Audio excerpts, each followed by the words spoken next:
अपने पिछले संबोधन में मैंने महिलाओं की भूमिका के विषय में आपसे बातचीत की थी। बिना महिलाओं का पुरुष आगे नहीं बढ़ सकता। ऐसे भी बोलते हैं किसी पुरुष को आगे बढ़ने में किसी क्षेत्र में किसी न किसी महिला का सहयोग बहुत आवश्यक है। और भारतीय परंपरा में, हमारे संस्कार में किसी महिला का मतलब उनकी पत्नी से है, उनकी माँ से है, उनके परिवार के किसी सदस्य से है। मैं सभी अपने साथियों का, जो लोग इसको सुन रहे हैं, उनका ध्यान इस बार आकर्षित करना चाहता हूँ कि हमारे समाज में, हमारी संस्कृति में, अध्यात्म में, हमारे सनातन धर्म में महिलाओं का क्या योगदान है। योगदान के अंदर बोलते हैं कि जहाँ नारी की पूजा नहीं होती है वहाँ देवता नहीं विश्राम करते हैं, देवता नहीं रहते हैं। और जहाँ तक हमारी जानकारी है, मैं दावा तो नहीं कर सकता, लेकिन हम इतना ज़रूर जानते हैं अपने अनुभव से, अपने सूचना के अनुसार, कि पूरे विश्व में कोई ऐसा धर्म नहीं है जिसमें महिलाओं की पूजा होती है, स्त्री की पूजा होती है। हमारे सनातन धर्म में तो ज्ञान का, धन का, वैभव का अगर कोई देवी है तो लक्ष्मी है, दुर्गा है, सरस्वती है।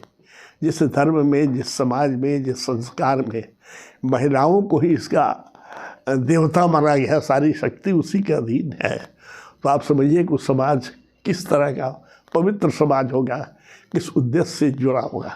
हमारे समाज में तो कन्याओं की पूजा होती है, और जब लड़की घर में बड़ी होती है तो उसको दान दिया जाता, माँ बाप उसको दान देते हैं पवित्र जगह पर बैठकर। एक संस्कार है कि जहाँ मड़वा बनाया जाता है, ज़मीन भी उसको दान में दे दिया जाता है। इसलिए प्रथा है गांव में कि मड़वा में जहाँ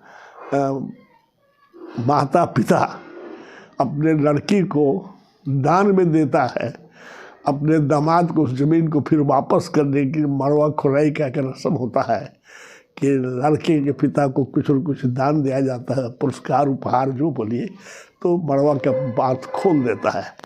और मड़वा में भी जो चीज़ सजा रहता है वो सब किसी प्रधान देश है तो प्रकृति से संबंधित चीज़ें उसमें रहती है, पवित्रता के साथ उसको बनाया जाता है।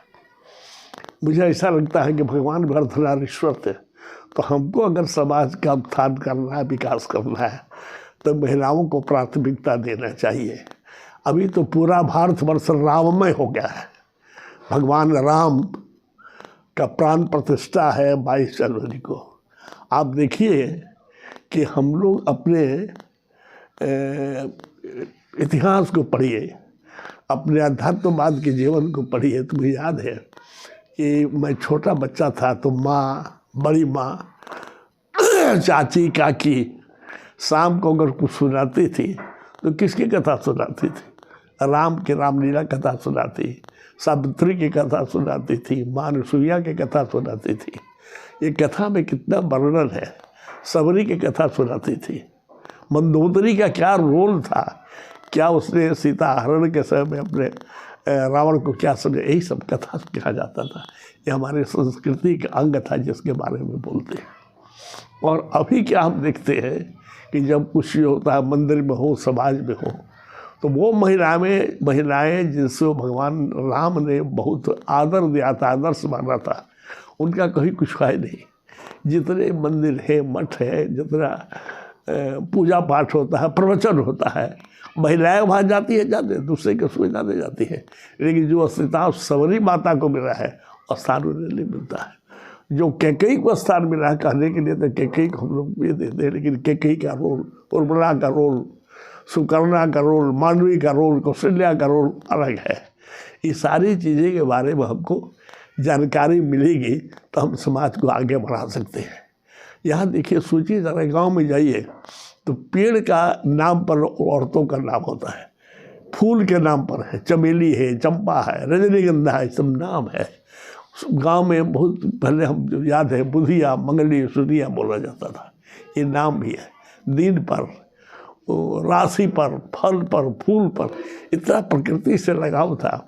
लड़के का नाम जल्दी उस पर नहीं होता, लड़की का नाम होता, क्योंकि सृजन का अधिकार उस पर है, वो सृजन करती है।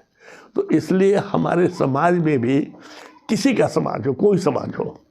यहाँ तो हम जाति प्रथा को हटा के, मुझे ख्याल से अब हमको वर्ण प्रथा और जाति प्रथा को हटा के गोत्र प्रथा चालू करना चाहिए, तब समाज एक साथ मिल सकता है। गोत्र की प्रथा में, गोत्र हम कश्यप गोत्र है तो बहुत किसी भी जाति का कश्यप गोत्र हो सकता है। अगर हम चाहते हैं समाज को एक साथ विकसित कर चले, इन सब चीज़ों पर ध्यान होना चाहिए, बात होना चाहिए। ये छोटी सी मेरी प्रार्थना है, समाज के जो भी व्यक्ति किसी समाज का हो, अगर ये सुनता हो तो इस पर समझे, जोर दे कि हमको अगर विकास में महिलाओं के, कन्याओं के संस्कार की शिक्षा हो, उनको ज्ञान की शिक्षा हो, उनको गुणी बनाइए, उनको समाज धारा में चाहे साहित्य हो, कविता हो, पॉलिटिक्स हो, कहीं ना कहीं उनको जोड़ करके अपने साथ जोड़ कर रखिएगा। अब ज़माना ख़त्म हो गया महिला घर में रहेगी, रोटी मिल के खाना खिलाएंगे, खिचड़ी बनाएंगे, चावल बनाएंगे, तो सब ज़माना ख़त्म हो रहा है। इसलिए समाज के सर्वांगीण विकास के लिए मर्द औरत दोनों को एक साथ मिल करके समाज में आगे बढ़ना होगा। इसी शुभकामनाओं के साथ मैं आदर से, विनम्रता से अनुरोध करना चाहता हूँ कि समाज का समग्र विकास करना हो, समरसता के साथ विकास करना हो, एकरूपता के साथ विकास करना हो, तो महिला पुरुष को एक साथ मिलकर हम लोग आगे बढ़ना चाहिए। मित्रों, मैं करीब हफ्ते में 2-3 दफ़े छोटा छोटा वीडियो बनाता हूँ। आप लोगों से एक साधारण अनुरोध है, अगर इस वीडियो को आप लाइक करते हैं तो इसको हमें प्रोत्साहन के रूप में सब्सक्राइब करिए।